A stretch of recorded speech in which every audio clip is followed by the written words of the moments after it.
أعوذ بالله السميع العليم من الشيطان الرجيم بسم الله الرحمن الرحيم السلام عليكم ورحمة الله وبركاته.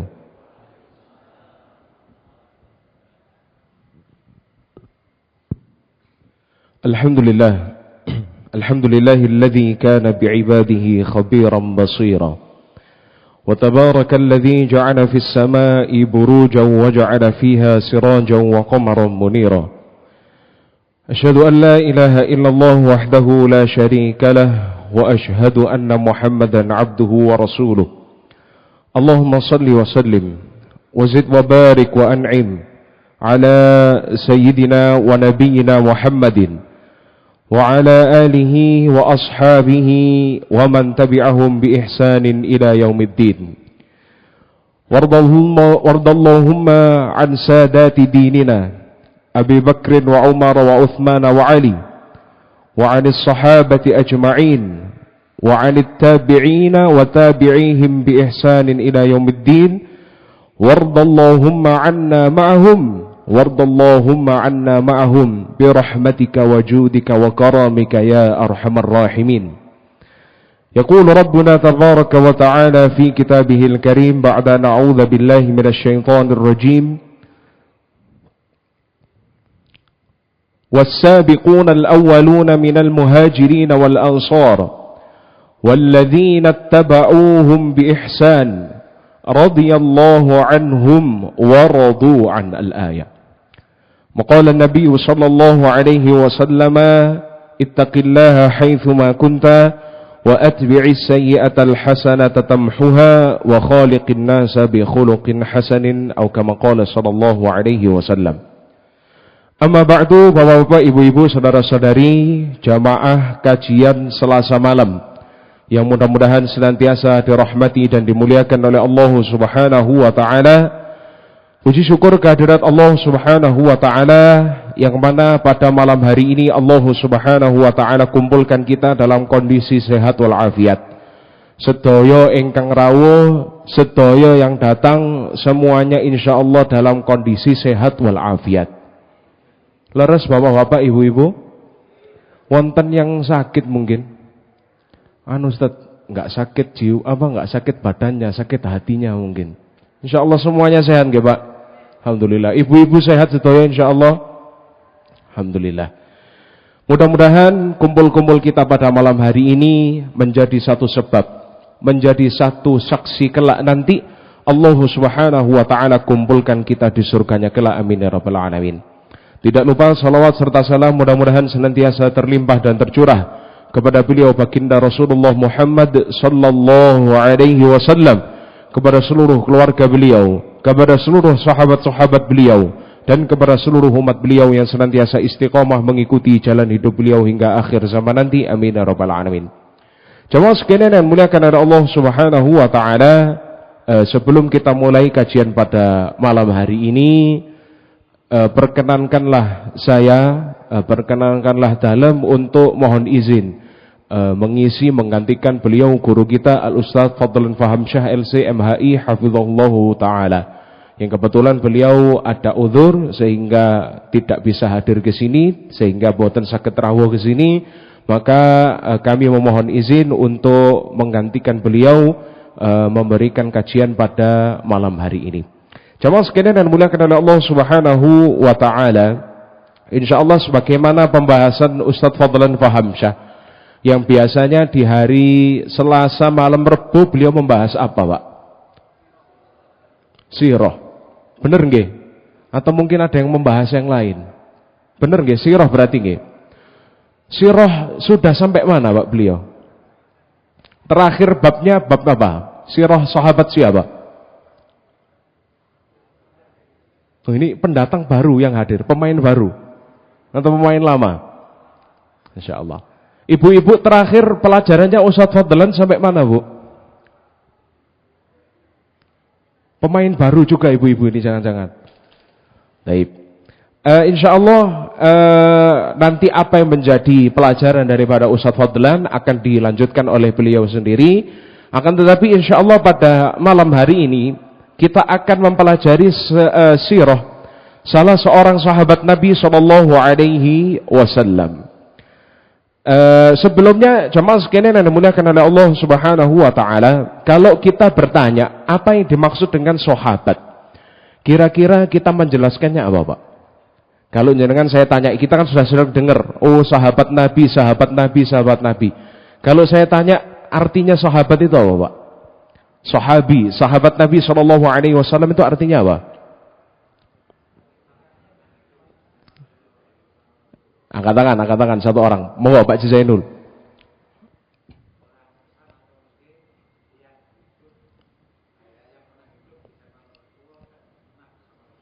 Nah, salah satu pengertiannya adalah sahabat adalah orang Islam yang pernah hidup bersama Rasul Shallallahu Alaihi Wasallam. Ya, penjelasan yang bagus tapi kurang lengkap. Apa pengertian dari sahabat? Didefinisikan oleh para ulama. Sahabat itu artinya adalah seseorang yang pernah bertemu dengan Nabi Shallallahu Alaihi Wasallam. Bertemu ini penjabarannya luas. Jadi bisa jadi ketemu dengan Nabi Shallallahu Alaihi Wasallam, atau melihat Nabi Shallallahu Alaihi Wasallam, atau mungkin berbicara langsung dengan Nabi Shallallahu Alaihi Wasallam, atau juga mungkin menimba ilmu langsung dari Nabi Shallallahu Alaihi Wasallam. Ini pengertian yang pertama. Ditambah kemudian, dan mereka dalam kondisi beriman dan kemudian meninggalnya juga beriman. Nah, ini adalah pengertian daripada para sahabat. Jadi selain bertemu dengan Nabi Shallallahu Alaihi Wasallam, mereka juga beriman kepada Nabi Shallallahu Alaihi Wasallam, dan mereka juga wafat atau meninggal dalam kondisi beriman. Ya. Walaupun nanti ada juga para sahabat yang dulu sempat murtad, kemudian meninggalnya itu dalam kondisi beriman lagi. Yaitu salah seorang sahabat yang bernama Ash'ath ibnu Qais radhiyallahu anhu. Jadi inilah pengertian dari sahabat. Dan kemudian pengertian bertemu dengan Nabi Shallallahu Alaihi Wasallam ini adalah baik melihat secara langsung, ataupun mungkin bertemu dengan Nabi Shallallahu Alaihi Wasallam. Karena ada beberapa orang sahabat yang kemudian tidak bisa melihat Nabi Shallallahu Alaihi Wasallam, tapi sahabat ini dijuluki atau diberikan gelar sahabat karena bertemu dengan Nabi Shallallahu Alaihi Wasallam.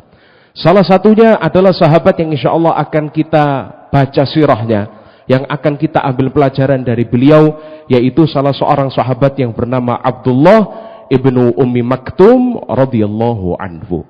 Bapak-bapak pernah dengar nggih? Kalau saya bilang Abdullah bin Ummi Maktum, pernah dengar, Pak? Siapa itu beliau, Abdullah bin Ummi Maktum? Salah satu muadzinnya Nabi Shallallahu Alaihi Wasallam. Betul. Yang kedua, ini ada 800 orang jamaah ini kurang lebih ini. Monggo. Yang kedua, Abdullah bin Ummi Maktum. Selain muadzinnya Nabi Shallallahu Alaihi Wasallam, beliau siapa? Sahabat Nabi, Ustadz. Betul. Ya. Salah satunya beliau. Sahabat Abdullah bin Ummi Maktum. Kalau kita mendengar nama beliau, yang kita kenal apa, Pak? Nah, beliau adalah seorang sahabat Nabi Shallallahu Alaihi Wasallam yang buta. Insya Allah kita akan mempelajari dan juga membaca sirah dan mengambil pelajaran dari sahabat Abdullah bin Ummi Maktum radhiyallahu taala anhu. Jamaah sekalian yang dimuliakan oleh Allah Subhanahu wa taala. Jadi sahabat Abdullah ibnu Ummi Maktum radhiyallahu anhu, nama aslinya itu adalah bukan Abdullah. Nama aslinya bukan Abdullah. Nama aslinya beliau dikenal oleh orang-orang Irak. Ketika itu beliau bernama Amru. Atau ada yang juga mengatakan nama beliau aslinya itu adalah Umar. Maka nama beliau lengkapnya adalah Amru bin Qais bin Zaidah al-Asam atau al-Usam al-Qushairi al-Amiri. Al-Qurashi al-Amiri. Ini adalah nama asli daripada sahabat Abdullah ibnu Ummi Maktum radhiyallahu anhu. Jadi nama aslinya adalah bukan Abdullah, nama aslinya adalah Amru. Ada juga yang mengatakan nama aslinya adalah Umar. Yang dimana kemudian oleh Nabi Shallallahu Alaihi Wasallam namanya dari Amru atau Umar ini diganti oleh Nabi Shallallahu Alaihi Wasallam menjadi Abdullah. Dan Abdullah bin Ummi Maktum ini masih ada hubungan kekerabatan dengan keluarganya Nabi SAW. Yaitu beliau masih memiliki hubungan kekerabatan dengan istri Nabi SAW, yaitu Ibunda Khadijah bintu Khuwailid radhiyallahu anha. Jadi Ibunda Khadijah, ya, ibundanya Ibunda Khadijah. Jadi mertuanya Nabi SAW ini adalah adik dari bapaknya Abdullah ibnu Ummi Maktum. Jadi Abdullah bin Maktum dengan Ibunda Khadijah ini hubungannya apa, Pak? Misanan atau sepupu. Jadi bapaknya Abdullah bin Ummi Maktum itu kakaknya Ibunda Khadijah radhiyallahu taala anha. Jadi hubungannya Abdullah bin Ummi Maktum dengan Ibunda Khadijah adalah sepupu atau misanan. Nah, maka ini yang menjadikan Abdullah bin Ummi Maktum memiliki hubungan kekeluargaan dengan keluarganya Kanjeng Nabi SAW. Yang dimana kemudian Abdullah ibnu Ummi Maktum radhiyallahu taala anhu, beliau memiliki ayah yang bernama Qais tadi, dan juga memiliki ibu yang bernama Atikah. Nah, ini ibunda daripada Abdullah ibnu Ummi Maktum. Dan kemudian ada yang menarik tentang nama daripada beliau ini. Jadi nama asli beliau adalah Abdullah bin Qais. Tapi kemudian kenapa kok dinamakan karena Abdullah ibnu Ummi Maktum? Ya. Maktum ya dalam bahasa Arab itu artinya adalah sesuatu yang tersembunyi atau sesuatu yang tidak ditampakkan. Kata ma yaktumu maktum ya adalah sesuatu yang tersembunyi atau tidak nampak.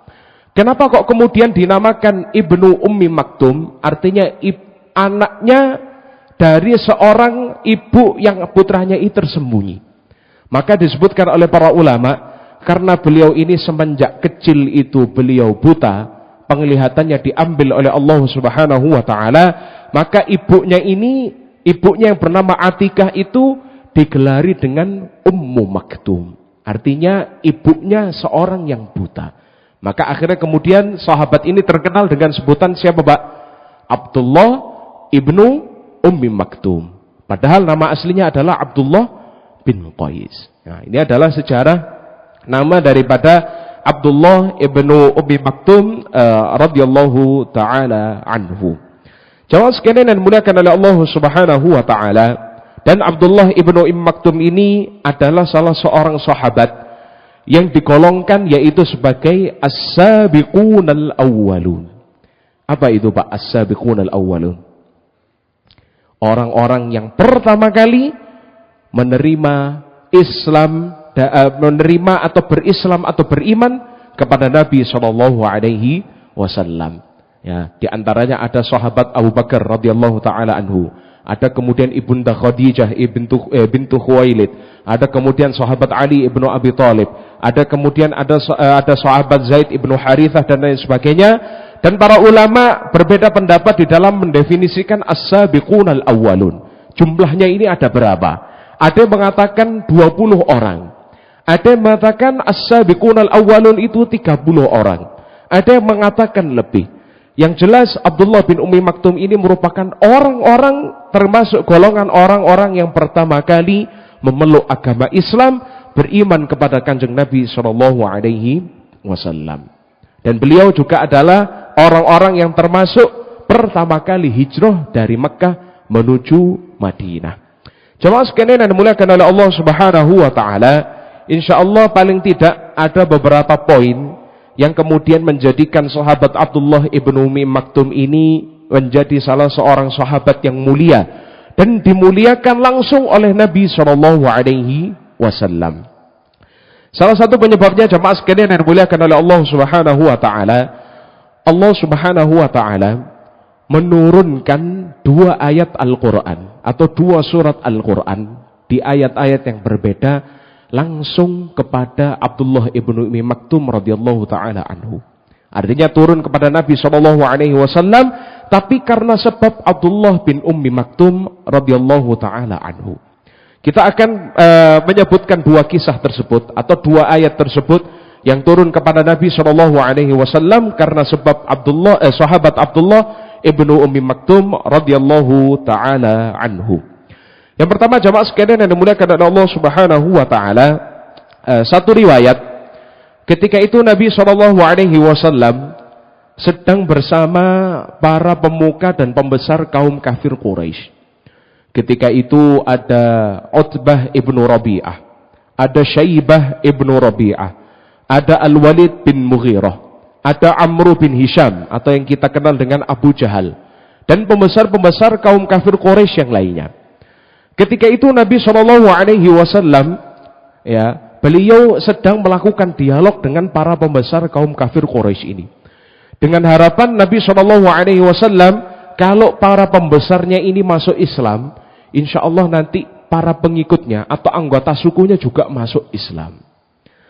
Ketika Nabi SAW berdialog dengan para pembesar kaum kafir Quraisy ini, maka kemudian datang sahabat Abdullah ibnu Maktum radhiyallahu taala anhu kepada Nabi SAW bertanya sesuatu kepada Kanjeng Nabi SAW, dan beliau minta dibacakan Al-Quran oleh Nabi SAW. Dan salah satu penghafal Qurannya Nabi SAW, orang yang banyak menghafalkan Quran dari Nabi SAW adalah sahabat Abdullah ibnu Ummi Maktum radhiyallahu anhu. Sebagaimana dikatakan oleh sahabat Al-Barra ibnu Azib radhiyallahu taala anhu, ya, beliau mengatakan, awwalu man qadima alaina Mus'ab ibnu Umair wa ibnu Ummi Maktum faja'ala yaqra'an an-nas al-Qur'an. Dikatakan oleh Al-Barra bin Azib, salah seorang sahabat dari kalangan Ansar, beliau mengatakan, dulu yang pertama kali datang ke kota Madinah, istilahnya kalau bahasa Jawanya itu mbabat alas, menjadi delegasinya Kanjeng Nabi SAW di Madinah, sebelum Nabi SAW datang ke kota Madinah, yaitu ada dua orang. Yang pertama adalah Mus'ab bin Umair, yang kedua adalah Abdullah bin Ummi Maktum. Dan dua orang ini ketika datang, langsung kemudian orang-orang menyambut dua orang ini dengan hangat, langsung duduk melingkar seperti ini, dan kemudian Abdullah bin Ummi Maktum dan Mus'ab bin Umair ini mulai mengajarkan Al-Quran, membacakan Al-Quran kepada orang-orang Madinah pada saat itu. Dan yang luar biasa jamaah sekalian yang dimuliakan oleh Allah Subhanahu wa taala, progres pengiriman dakwah oleh Nabi SAW ini, progresnya itu sampai 750%. Dari yang kemudian 0 orang itu tidak ada yang memeluk Islam, sampai kemudian ada 75 orang, 80 orang dan lain sebagainya mengikuti Baiat Aqabah pertama, kedua dan lain sebagainya. Artinya ini adalah strategi dakwah Nabi SAW. Ini adalah sahabat Abdullah bin Ummi Maktum. Kita kembali ke cerita tadi, datang kepada Nabi SAW ketika itu sedang berada di forum. Maka beliau meminta kepada Nabi SAW, ya Rasulullah, tolong saya ini mau ada pertanyaan, tolong saya diajari Al-Quran, tolong saya dibacakan Al-Quran. Tapi kemudian agaknya Rasulullah SAW mungkin tidak dengar sahabat Abdullah bin Ummi Maktum, dan beliau tidak sadar atas kehadiran sahabat Abdullah bin Ummi Maktum. Maka kemudian Nabi SAW ketika itu langsung ditegur oleh Allah Subhanahu wa taala, yaitu ayat yang setiap hari kita baca. Mungkin tidak setiap hari ya, yang mungkin kita hafal. Saya kira juga dari jamaah semua ini banyak yang hafal, yaitu Allah Subhanahu wa taala langsung menurunkan 16 ayat untuk menegur Nabi SAW atas peristiwa dengan Abdullah bin Ummi Maktum radhiyallahu taala anhu. Yaitu adalah ayat Allah Subhanahu wa taala yang berada di surat Abasa. Surat Abasa insyaallah hafal semua nggih Bapak-bapak? Masya Allah. Ibu-ibu sudah hafal surat Abasa? Di juz 30 atau juz 29 Bu surat Abasa? Juz 30 nggih. Bapak-bapak juz 30 atau juz 29? Juz 30 ya. Surat Abasa. Allah Subhanahu wa taala menegur Nabi SAW dengan kalimat Abasa wa tawalla. Nabi SAW ditegur, dia yaitu Muhammad SAW bermuka masam dan juga berpaling. Abasa wa tawalla an ja'ahul a'ma. Ketika datang seorang yang buta kepada Nabi SAW. Wa ma yudrika la'allahu yazakka. Wahai Muhammad, engkau tidak tahu, bisa jadi Abdullah bin Ummi Maktum ini ingin mensucikan dirinya. Au yadzakkaru fatanfa'ahu dzikra. atau menerima peringatan darimu wahai Muhammad, sehingga peringatan itu bermanfaat bagi sahabat Abdullah ibnu Ummi Maktum radhiyallahu taala anhu. Ayat selanjutnya berbunyi terus bunti, Pak. Au yadzakkaru fatanfa'ahu dzikra. Terus kemudian apa? Amma man istaghna. Kemudian Nabi SAW diingatkan lagi, amma man istaghna. Adapun orang-orang pemuka kafir Quraisy yang mereka itu mencukupkan diri daripadamu wahai Muhammad, amma man istaghna fa anta lahu tasadda. Engkau kemudian amma man istaghna fa anta lahu tasadda. Yang kemudian engkau malah melayani mereka wahai Muhammad. Fa anta lahu tasadda. Kemudian ayat selanjutnya bapak-bapak, ini sambil tes hafalan ini bapak-bapak ini. Selanjutnya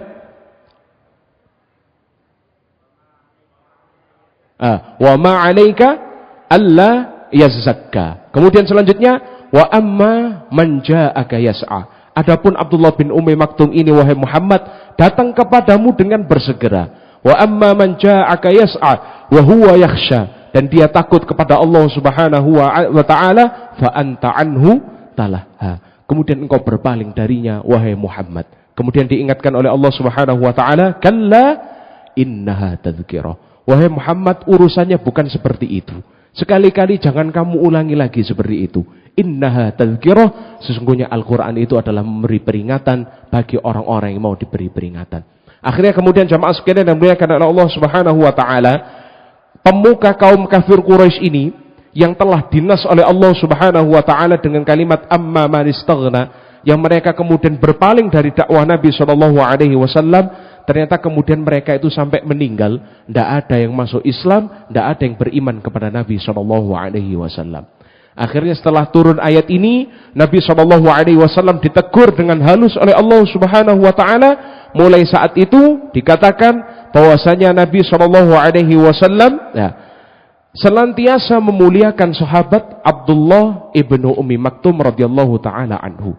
Dan Nabi sallallahu alaihi wasallam mendudukkan sahabat Abdullah bin Ummi Maktum ini dekat dengan Kanjeng Nabi sallallahu alaihi wasallam. Saking memuliakannya Nabi sallallahu alaihi wasallam kepada sahabat Abdullah bin Ummi Maktum, sampai-sampai Abdullah bin Ummi Maktum ini belum bilang kepada Nabi sallallahu alaihi wasallam butuh apa. Nabi sallallahu alaihi wasallam yang tanya dulu kepada beliau, kamu butuh apa? Masya Allah. Ini saking memuliakannya Nabi sallallahu alaihi wasallam kepada sahabat Abdullah ibnu Ummi Maktum radhiyallahu taala anhu. Maka disebutkan dalam riwayat, hajara ba'da waqa'ati Badrin biyasir. Beliau itu berhijrah ke Madinah setelah peristiwa perang Badar jarak yang sedikit. Ya. Wa qad kana an-nabiy sallallahu alaihi wasallam yahtarimuhu wa yastakhlifuhu 'ala al-Madinati fayusalli bi baqayan nas. Dan Nabi sallallahu alaihi wasallam senantiasa memuliakan sahabat Abdullah bin Ummi Maktum. Bahkan salah satu bentuk pemuliaan Kanjeng Nabi sallallahu alaihi wasallam, Abdullah bin Ummi Maktum ini kalau Nabi sallallahu alaihi wasallam sedang tidak di Madinah, yang menggantikan memimpin kota Madinah adalah siapa, Pak? Abdullah bin Ummi Maktum radhiyallahu taala anhu. Enggak main-main loh. Penggantinya siapa, Pak? Penggantinya Rasulullah sallallahu alaihi wasallam. Jadi Nabi sallallahu alaihi wasallam ketika itu ada peperangan, maka tidak ada orang di Madinah yang memimpin Madinah, dan yang memimpin salat pada saat itu adalah sahabat Abdullah ibnu Ummi Maktum radhiyallahu taala anhu. Dan ini disebutkan oleh para ahli sejarah sampai 13 kali Nabi sallallahu alaihi wasallam meminta Abdullah bin Ummi Maktum untuk menggantikan beliau. 13 kali. Termasuk di situ ada perang Uhud, kemudian ada perang Ahzab, ada perang Hunain, ada perang Tabuk, ada Fathu Mekah. Ketika Nabi sallallahu alaihi wasallam tidak berada di Madinah, maka yang sholat, yang menjadi imam, yang menjadi khatib pada saat itu adalah sahabat Abdullah ibnu Ummi Maktum radhiyallahu taala anhu. Disebutkan dalam riwayat yang lain dari Al-Imam Qatadah, beliau mengatakan, istahlafan nabiyyu ibna Ummi Maktum marrataini 'alal Madinati wa kana a'ma. Nabi sallallahu alaihi wasallam pernah meninggalkan kota Madinah dan menunjuk Abdullah bin Ummi Maktum ini sebagai penggantinya sebanyak 2 kali, Sedangkan Abdullah bin Ummi Maktum ini adalah seorang yang buta. Insya Allah. Seorang yang buta, kemudian dimuliakan oleh Nabi SAW, jadi penggantinya Nabi SAW. Ya. Kemudian selanjutnya jamaah sekalian yang dimuliakan oleh Allah Subhanahu wa taala, di antara kemuliaan sahabat Abdullah ibnu Ummi Maktum radhiyallahu taala anhu adalah beliau tadi sudah disebutkan oleh salah seorang jamaah, beliau adalah salah seorang muadzinnya Nabi SAW. Muadzinnya Nabi ada berapa, Pak? Muadzinnya Nabi ada berapa? Ada berapa? Ada 2. Itu yang berada di Masjid Nabawi. Selain itu berarti ada berapa muadzinnya Nabi? Muadzinnya Nabi ada 4. Ya. 2 berada di Masjid Nabawi, yang 1 berada di Masjid Quba, dan yang 1 muadzinnya Nabi SAW yang berada di Mekkah. Jadi ada 4 muadzinnya Nabi SAW. Maksudnya bagaimana? Maksudnya 4 orang ini azan, Nabi SAW sholat di tempat tersebut. Yang pertama di Masjid Nabawi ada 2 orang muadzinnya Nabi SAW di Madinah, yaitu adalah sahabat Bilal ibnu Rabah dan sahabat Abdullah ibnu Ummi Maktum radhiyallahu taala anhuma. Kemudian ada muadzinnya Nabi di Masjid Quba, yaitu sahabat yang bernama Sa'ad Al-Quradhi. Siapa Pak namanya, Pak? Sa'ad Al-Quradhi. Ya. Dan muadzinnya Nabi SAW yang berada di Mekkah saat itu bernama Abu Mahdzurah. Ini adalah muadzinnya Nabi SAW. Jadi Nabi SAW memiliki 4 orang muadzin. 2 berada di Madinah, 1 berada di Masjid Quba, dan 1 yaitu muadzinnya Nabi SAW di kota Makkah. Jamaah sekalian yang dimuliakan oleh Allah Subhanahu wa taala, kita akan baca ya salah satu riwayat tentang cerita kenapa kok kemudian sahabat Abdullah bin Ummi Maktum ini buta. Beliau itu mulai dari kapan? Disebutkan dalam satu riwayat, kuntu inda Anasin radhiyallahu taala anhu. Disebutkan oleh rawi, suatu saat aku sedang berada di kediamannya Anas bin Malik radhiyallahu taala anhu. Faqala mata dhahabat ainuk. Sahabat Anas bertanya kepada sahabat Abdullah bin Ummi Maktum, kapan penglihatanmu ini mulai tidak kelihatan? Kapan kamu mulai buta? Maka kemudian dijawab oleh sahabat Abdullah ibn Ummi Maktum, qala wa ana shaghir. Beliau menjawab, ketika itu aku masih kecil, kemudian Allah Subhanahu wa taala hilangkan penglihatanku. Allah Subhanahu wa taala ambil penglihatanku sehingga aku buta. Faqala, kemudian dia berkata, yaitu perawi hadis, inna Jibrila ata Rasulullah sallallahu alaihi wasallam wa indahu ibnu Ummi Maktum. Ada juga riwayat yang lain, suatu saat malaikat Jibril ini datang kepada Nabi sallallahu alaihi wasallam, sedangkan ketika itu di dekat Nabi sallallahu alaihi wasallam ada sahabat Abdullah ibnu Ummi Maktum. Masyaallah. Ini sampai didatangi oleh malaikat Jibril. Kira-kira kalau kita pernah didatangi oleh malaikat napa dereng, Pak? Kediaman kita semua ini, kediaman panjenengan pernah? Insya Allah ini Abdullah bin Ummi Maktum langsung didatangi oleh malaikat Jibril alaihi salam. Faqala, kemudian ditanya Abdullah bin Ummi Maktum ini, mata dhahaba basaruk? Kapan penglihatanmu ini mulai hilang? Kapan kamu mulai tidak bisa melihat? Qala wa ana ghulam. Beliau menjawab, ketika itu aku masih usia yang kecil, aku masih anak-anak. Faqala, maka kemudian Nabi SAW bersabda, qala Allah Ta'ala, Allah Subhanahu wa taala berfirman, idza akhadtu karimata 'abdi ajid lahu jazaan illa ajidu lahu jazaan illa al-jannah. Kata Nabi SAW, Allah Subhanahu wa taala berfirman, apabila aku, kata Allah Subhanahu wa taala, mengambil penglihatan hambaku, mengambil apa yang menjadi penglihatan hambaku, penglihatan yang diambil oleh Allah Subhanahu wa taala, maka tidaklah aku siapkan balasan yang pantas kecuali surganya Allah Subhanahu wa taala. Insyaallah Abdullah bin Ummi Maktum, sahabat yang buta, langsung dapat kabar gembira dari Allah Subhanahu wa taala lewat malaikat Jibril, disampaikan kepada Nabi sallallahu alaihi wasallam. Sahabat yang buta, yang fisiknya mungkin tidak seperti kita. Fisiknya kurang, tapi mendapatkan pemuliaan dari Allah Subhanahu wa ta'ala. Ini adalah salah satu keutamaan sahabat Abdullah ibnu Ummi Maktum radhiyallahu taala anhu. Dan tadi terkait dengan muadzin, dengan azannya sahabat Abdullah bin Ummi Maktum, ada satu riwayat dari Ibnu Umar radhiyallahu anhu, ani ibni Umar radhiyallahu taala anhuma, inna Bilalan yu'adzinu bilailin fakulu washrabu hatta yunadiya Ibnu Ummi Maktum. Sebutkan oleh di dalam riwayat Ibnu Umar radhiyallahu taala anhuma, Bilal itu diberikan sahabat Bilal ibnu Rabah radhiyallahu taala anhu diberikan tugas oleh Nabi sallallahu alaihi wasallam untuk azan awal. Jadi yang azan awal siapa, Pak? Dulu zamannya Kanjeng Nabi sallallahu alaihi wasallam, sahabat Bilal ibnu Rabah. Fakulu washrabu hatta yunadiya Ibnu Ummi Maktum. Maka kalian tidak apa-apa, mau makan boleh, mau minum boleh, mau sahur dulu boleh, sampai azan yang kedua, yaitu azannya siapa, Pak? Azannya Abdullah ibnu Ummi Maktum. Wa kana a'ma. Padahal saat itu Abdullah bin Ummi Maktum ini adalah seorang yang buta. Tapi beliau ditunjuk sebagai muadzinnya Nabi SAW untuk azan yang kedua. La yunadi hatta yuqala lahu asbahta, asbahta.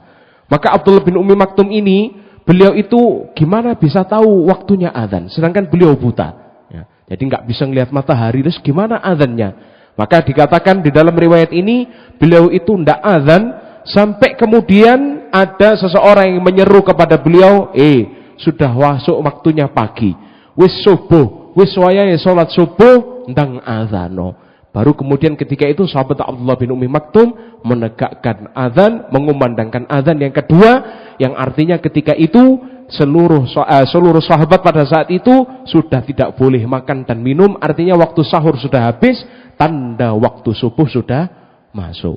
Dan ini kemudian akhirnya menjadi salah satu sunnah sebelum subuh, yaitu ada azan 2 kali, yaitu azan yang malam hari, yaitu untuk memberikan peringatan bagi orang-orang yang belum bangun ndang tangiyo untuk sholat tahajud, walaupun hanya 2 rakaat dan 1 rakaat witir. Dan bagi orang-orang yang sudah beribadah sepanjang malam, itu adalah waktu untuk istirahat. Jadi azan yang pertama itu adalah waktu untuk istirahat, sampai kemudian nanti azan yang kedua. Nah, maka kemudian azan yang kedua ini adalah azan yang dikumandangkan oleh sahabat Abdullah ibnu Ummi Maktum radhiyallahu taala anhu.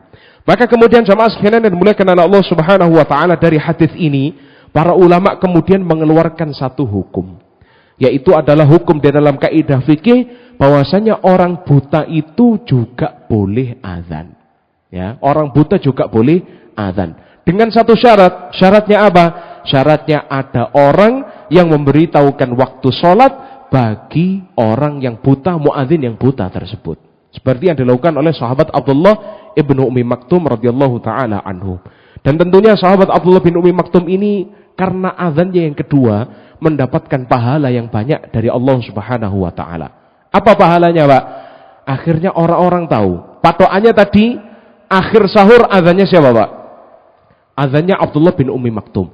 Artinya orang yang mau puasa, orang yang mau sholat subuh, orang yang mau berangkat sholat subuh, semuanya terbantu karena azannya siapa? Azannya Abdullah bin Ummi Maktum. Maka beliau mendapatkan jariah pahala dari orang-orang yang berpuasa, mau sholat subuh, mau berangkat sholat subuh pada hari itu, karena azan beliau mengingatkan orang-orang. Ini adalah salah satu juga pemuliaan dari Nabi SAW dan juga Allah kepada sahabat Abdullah ibnu Ummi Maktum radhiyallahu taala anhu. Kana Bilal yu'adzin wa yuqimu ibnu Ummi Maktum. Dan terkadang juga terjadi pembagian tugas. Terkadang yang azan itu sahabat Bilal, yang qomat sahabat Abdullah bin Ummi Maktum. Wa rubbama adzana ibnu Ummi Maktum wa aqama Bilal. Dan terkadang yang azan adalah sahabat Abdullah bin Ummi Maktum, dan kemudian yang qomat siapa, Pak? Sahabat Bilal ibnu Rabah radhiyallahu taala anhu. Ya, ini adalah terkait dengan kemuliaan kepada sahabat Abdullah ibnu Ummi Maktum radhiyallahu taala anhu. Dan kemudian sahabat Abdullah bin Ummi Maktum radhiyallahu taala anhu ini juga pernah bertanya kepada Nabi SAW, yang saya kira ini hadis ini sudah sangat terkenal sekali. Suatu saat beliau bertanya kepada Nabi SAW, "Ya Rasulullah, tolong saya diberikan uzur untuk sholat di rumah. Saya tidak derek sholat berjamaah." Kemudian ditanya oleh Nabi SAW, "Loh, kenapa kok kamu tidak ikut sholat berjamaah?" Kemudian dijawab oleh sahabat Abdullah bin Maktum, "Ya Rasulullah, saya ini buta." Yang pertama beliau alasannya, saya ini buta. Yang kedua, "Ya Rasulullah, rumah saya ini jauh dari masjid." Dan beliau adalah salah seorang sahabat yang rumahnya jauh dari masjid. Yang ketiga, "Ya Rasulullah, jalanan itu gelap kalau menjelang subuh." Alasan yang ketiga. Alasan yang keempat, "Dan saya ya Rasulullah tidak punya orang yang menunjukkan jalan dan menemani saya jalan dari rumah menuju masjid." 4 alasan. Alasan yang kelima, "Ya Rasulullah, dan di sekitar rumah saya itu banyak pohon-pohonan. Saya khawatir nanti nubruk pohon, sehingga saya tidak jadi berangkat ke masjid." Alasan yang keenam, "Ya Rasulullah, di sekitar rumah saya ini banyak binatang buas. Sehingga saya takut kalau nggak ada yang nuntun, kalau gelap saya berangkat ke masjid, maka kemudian saya diburu atau dimangsa oleh binatang buas." Maka kemudian Nabi SAW memberikan izin kepada Abdullah bin Umi Maktum. "Ya wis, kalau begitu silahkan kamu tidak apa-apa sholat di rumah, karena ada uzur-uzur tadi." Maka kemudian akhirnya Abdullah bin Umi Maktum pulang, mendapatkan jawaban Nabi SAW. Tapi belum sampai jauh langkahnya dari Nabi SAW, beliau dipanggil oleh Nabi. Ya ibna Ummi Maktum, wahai Abdullah bin Umi Maktum, atasma'un nida, apakah kamu mendengar panggilan azan? Kemudian beliau menjawab, "Na'am ya Rasulullah, iya ya Rasulullah." Kemudian Nabi SAW menjawab, "Idzan fa'ajib, kalau begitu kamu datangi panggilan azan tersebut." Insyaallah. Ini sahabat yang punya berapa uzur tadi, Pak? 6 atau 7. Wis wuto omahe ato, dalane peteng, gak ono sing duduhi dalan, banyak binatang buas, kemudian banyak juga bangunan-bangunan dan pepohonan yang menghalangi, tapi tetap diwajibkan oleh Nabi SAW untuk sholat berjamaah di masjid. Dari kita ada yang punya 6 uzur ini, Pak. Ada yang buta? Saya kira tidak ada, insyaallah. Rumahnya jauh, alhamdulillah sekarang ada wasilah, ada motor, ada kendaraan dan lain sebagainya. Gelap sekarang sudah terang, alhamdulillah. Jadi tidak ada uzur bagi kita untuk tidak berjamaah salat di masjid. Dan dari hukum ini, dari hadis ini, jamaah sekalian rahimakumullah, keluar lagi hukum fikih yang satu. Maka menurut pendapat Al-Imam Ahmad Ibnu Hanbal rahimahullahu ta'ala, dalam pendapat Imam Ahmad Ibnu Hanbal, beliau menghukumi sholat berjamaah bagi laki-laki di masjid itu wajib.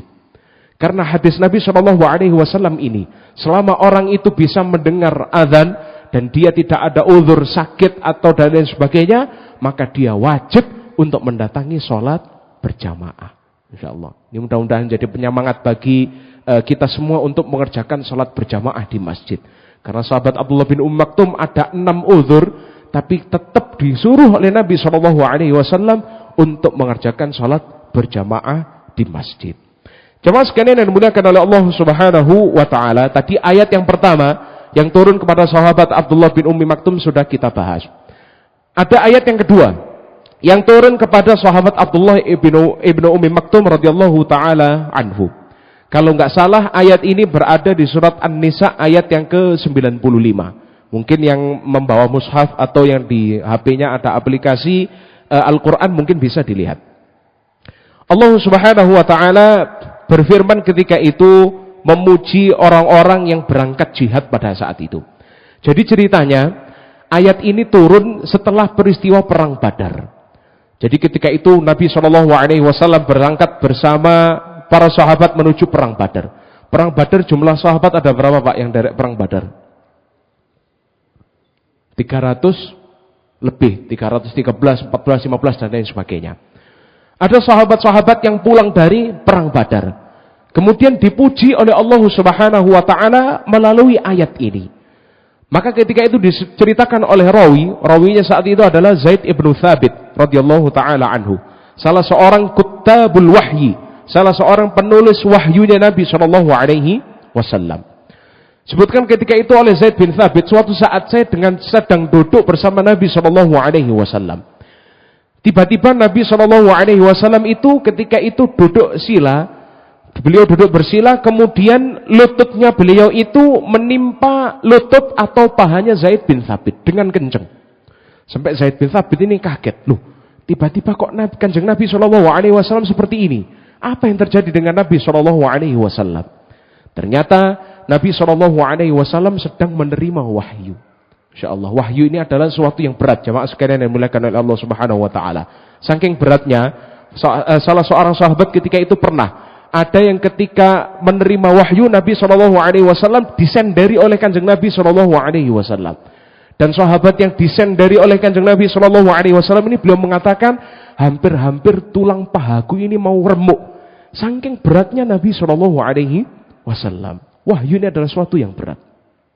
Maka kemudian Nabi SAW berkata kepada Zaid bin Thabit, "Uktub ya Zaid, tulislah wahai Zaid." Maka turun firman Allah Subhanahu wa taala yang berbunyi, "La yastawil qa'iduna minal mu'minina wal mujahiduna fi sabilillahi bi amwalihim wa anfusihim." Ayat yang pertama turun, tidaklah sama orang-orang yang duduk-duduk di Madinah, tidak ikut perang, dengan orang-orang yang berjihad, berangkat perang bersama Nabi SAW, ini derajatnya tidak sama. Dulu awalnya ayat turunnya seperti ini. Maka kemudian ketika itu ada sahabat Abdullah bin Ummi Maktum, beliau mendengar ayat tersebut, loh, ya Rasulullah, saya ini ada uzur, saya ini buta, sehingga saya tidak bisa ikut perang bersama panjenengan, tidak bisa ikut berjihad bersama para sahabat yang lain. Maka kemudian beliau berdoa kepada Allah Subhanahu wa taala dengan doanya yang berbunyi, ya Allah, turunkanlah uzurku, turunkanlah uzurku. Maka karena kesungguhan doanya Abdullah bin Ummi Maktum, maka oleh Allah Subhanahu wa taala ayatnya ini diganti dan ditambahi. Maka ayatnya kemudian berbunyi, la yastawil qa'iduna minal mu'minina ghairu ulid darari wal mujahiduna fi sabilillahi bi amwalihim wa anfusihim. Tidak sama antara orang-orang yang duduk di Madinah, tidak ikut berjuang, tidak ikut perang, tidak ikut jihad bersama Nabi SAW, yang mereka tidak punya uzur. Karena yang tidak punya uzur, maka ini mereka berbeda dengan orang-orang yang derek jihad, derek perang bersama Nabi SAW. Artinya ada pengecualian bagi orang-orang yang memiliki uzur, salah satunya Abdullah ibnu Ummi Maktum. Karena Abdullah bin Ummi Maktum, Allah Subhanahu wa taala sampai rubah ayatnya. Maka ini adalah salah satu keistimewaan dan kemuliaan dari sahabat Abdullah ibnu Ummi Maktum radhiyallahu taala anhu. Yang terakhir jamaah sekalian dan muliakan oleh Allah Subhanahu wa taala, karena waktu sudah mendekati, kita akan sebutkan tentang kemuliaan juga pada akhir-akhir hayat sahabat Abdullah ibnu Ummi Maktum radhiyallahu taala anhu. Ada satu hadis Nabi yang menarik jamaah sekalian yang dimuliakan oleh Allah Subhanahu wa taala. Hadis ini sudah sering saya sampaikan dan mungkin panjenengan sudah sering mendengarnya.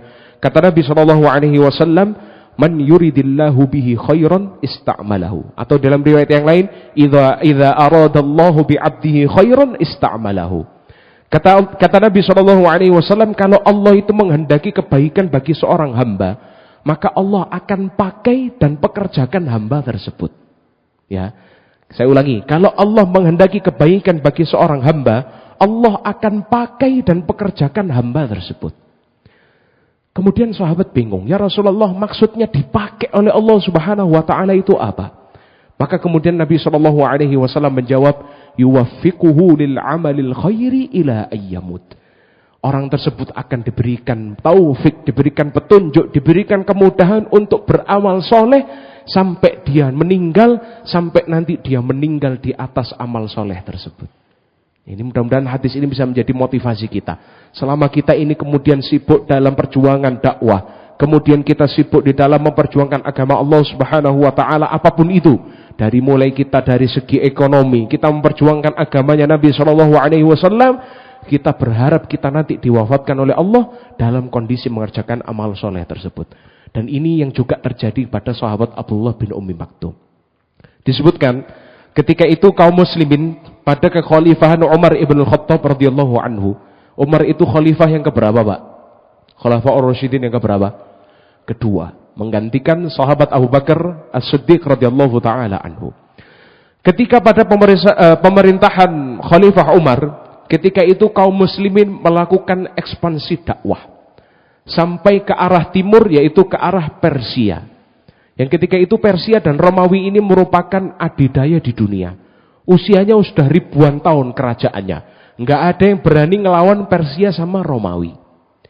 Maka kemudian ketika itu pada tahun ke-14 Hijriah, Khalifah Umar ibn Khattab radhiyallahu taala anhu menugaskan kaum muslimin untuk berangkat jihad, berangkat perang menuju ke negeri Persia. Dan perang tersebut terkenal dengan nama perang Al-Qadisiyah. Perang apa Pak namanya Pak? Al-Qadisiyah. Maka ketika itu Khalifah Umar ibn Khattab menugaskan sebagai pimpinan perang atau sebagai komandan perang, komandan jihad saat itu adalah sahabat Sa'ad ibnu Abi Waqqas radhiyallahu taala anhu. Dan ketika itu karena kondisi genting, Khalifah Umar mengatakan di Madinah, siapapun yang punya senjata, siapapun yang punya kuda, siapapun yang punya baju perang, siapapun yang punya bekal, hendaknya ikut jihad ini. Untuk berangkat kemana Pak? Ke Persia menuju perang Qadisiyah. Maka berangkatlah semua kaum muslimin, ketika itu terhitung sekitar 6 atau 7 ribu orang. Berangkat untuk melakukan jihad perang Qadisiyah ini. Ternyata dari 6 atau 7 ribu orang itu ada sahabat Abdullah ibnu Ummi Maktum radhiyallahu taala anhu. Saya tegaskan Pak, beliau tadi sahabat yang apa Pak? Sahabat yang buta, derek perang, derek berjihad bersama kaum muslimin yang lain. Insyaallah. Sebutkan di dalam riwayat dari Imam Qatadah an Anas, dari sahabat Anas radhiyallahu taala anhu, anna Abdullah ibnu Zaidah, ya, Abdullah ibnu Zaidah atau Abdullah bin Ummi Maktum kana yuqatilu yaumal Qadisiyah. Beliau ikut perang dalam perang Qadisiyah. Wa alaihi dir'un lahu, dan beliau ketika itu memakai baju zirah, baju perang yang lengkap. Dari ujung kepala sampai ujung kaki cuman kelihatan 2 bola matanya saja. Ikut perang bersama kaum muslimin yang lain. Ketika itu sahabat Abdullah ibnu Ummi Maktum, karena beliau ini tidak bisa melihat, tentunya tidak mungkin kalau di dalam strategi perang ditaruh di penyerang atau di bagian depan, tentu tidak mungkin. Paling mentok mungkin nanti ditaruh di bagian kesehatan atau bagian logistik. Tapi kemudian sahabat Abdullah bin Ummi Maktum ini mengatakan satu perkataan yang sangat luar biasa. Beliau mengatakan sebelum berangkat perang Qadisiyah, beliau mengatakan idfa'u ilayyal liwa'a. Beliau mengatakan serahkan bendera perang itu kepadaku. Kemudian beliau mengatakan fa inni a'ma la astati'u an afirru. Beliau mengatakan serahkan bendera perang dan panji perang itu kepadaku. Bentak jogone, aku yang bawa bendera perang tersebut. Karena saya buta, maka saya tidak mungkin bisa kabur dari peperangan. Orang buta kan nggak tahu Pak, depannya ini mau kalah atau menang kan nggak tahu. Jadi dikasih tugas apa ya itu yang dikerjakan. Dikasih tugas sebagai logistik ya yang dikerjakan logistik. Kesehatan ya dikerjakan kesehatan. Beliau dikasih tugas untuk membawa bendera, ya sampai mati beliau membawa bendera. Maka beliau mengatakan fa inni a'ma la astati'u an afirra. Karena saya buta, saya tidak bisa kabur, saya tidak bisa pergi dari peperangan. Pokoknya saya dipasrahi untuk membawa bendera perang tersebut. Ya. Aqimuni bainas shaffaini. Maka beliau mengatakan, dan nanti saya jangan ditaruh belakang. Saya taruh depan di antara barisan musuh dan barisan kaum muslimin. Wis tak gawone benderanya sampai saya mati. Masya Allah. Dia salah satu perjuangan daripada sahabat Abdullah ibnu Ummi Maktum radhiyallahu taala anhu. Dan yang perlu kita ketahui jamaah sekalian dan muliakan oleh Allah Subhanahu wa taala, bendera perang kalau zaman dahulu itu tidak kecil, Pak. Mungkin kalau kita lihat bendera dari jauh mungkin kelihatan kecil nggih. Ya, misalkan ini sebentar lagi kan kita mau memperingati kemerdekaan. Bendera biasanya kita pasang nggih di depan rumah kita ya, nanti tanggal 17 atau mungkin dari awal tadi. Kelihatannya kalau dari jauh kecil apa besar, Pak? Kecil, tapi setelah kita dekati mungkin tiangnya atau cagaknya itu besar. Nggih napa nggih? Ini apalagi bendera perang. Yang orang 6.000 atau 7.000 itu harus bisa lihat bendera perang tersebut. Kira-kira berarti bendera perang itu besar atau kecil, Pak? Besar sekali. Dan disebutkan oleh para ulama, kalau benderanya besar, maka orang yang ngangkat bendera itu harus kuat atau enggak, Pak? Harus kuat. Maka disebutkan beliau ini benar buta, tapi beliau bukan orang yang lemah. Beliau adalah orang yang kuat sehingga kuat untuk mengangkat bendera. Dan bendera ini adalah hal yang sakral. Kalau di dalam peperangan bendera itu runtuh atau jatuh, maka biasanya nanti pasukan itu akan kocar-kacir. Ya, karena merasa, waduh, benderanya saja sudah tidak ada. Liwaknya, benderanya Nabi SAW sudah tidak ada. Maka penting orang yang membawa bendera ini. Maka kemudian akhirnya diserahkan bendera panji Rasulullah SAW ini, panji peperangan, kepada Abdullah ibnu Ummi Maktum radhiyallahu taala anhu. Dan ketika itu jamaah sekalian yang dimuliakan oleh Allah Subhanahu wa taala, jumlah pasukan Persia yang ketika itu dipimpin oleh dua komandar besar. Yang pertama bernama Rustum, yang kedua bernama Jalinos. Ketika itu jumlah pasukan Persia kurang lebih sekitar 40 sampai 60 ribu. 40 sampai 60 ribu. 60 ribu dibanding dengan 6 ribu. Berarti mestinya satu orang lawan berapa, Pak? Satu orang lawan 10 orang. Dan harus menang, nggak boleh kalah. 6 ribu melawan 60 ribu. Masya Allah. Dan ketika itu disebutkan, pertama kali kaum muslimin mendapati masalah yang besar di perang. Karena kaum muslimin ketika itu pertama kali mendapati atau melawan pasukan yang menggunakan kendaraan gajah. Sedangkan ketika itu di negeri Arab tidak ada yang namanya gajah. Gajah itu baru ada di sekitar Asia Selatan. Di negeri Persia itu baru menggunakan gajah. Jadi kaum muslimin yang bawa kuda itu kaget. Kudanya itu pada lari karena lihat gajah yang besar, kudanya itu lari.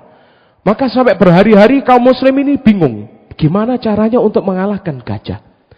Maka sampailah akhirnya ketemu satu strategi untuk mengalahkan pasukan bergajah adalah dengan dicolok matanya. Atau dicederai mata gajah tersebut sehingga gajah tidak bisa lihat, akhirnya kalah. Maka alhamdulillah setelah 3 hari pertempuran di akhir-akhir bulan Syawal. Masya Allah ya, bulan Syawal ini mereka perang. Kalau kita bulan Syawal ngapain, Pak, biasanya, Pak? Idul Fitri, ngadiri ngantenan, nggih, betul nggih. Masya Allah, sahabat ini Syawal perang bersama untuk memperjuangkan agama Nabi SAW. Akhirnya pada hari ketiga peperangan, kaum muslimin mendapatkan kemenangan dari Allah Subhanahu wa taala, dan salah satu komandan yang bernama Rustum, komandan Persia, ketika itu terbunuh sehingga orang-orang Qadisiyah itu lari semua, orang-orang Persia, sehingga kaum muslimin bisa memenangkan peperangan tersebut dan bisa masuk istana putihnya Kisra. Istana putih itu adalah kalau sekarang mungkin gedung kerajaannya Persia. Kaum muslimin bisa masuk ke situ dan mendapatkan kemenangan dari Allah Subhanahu wa taala.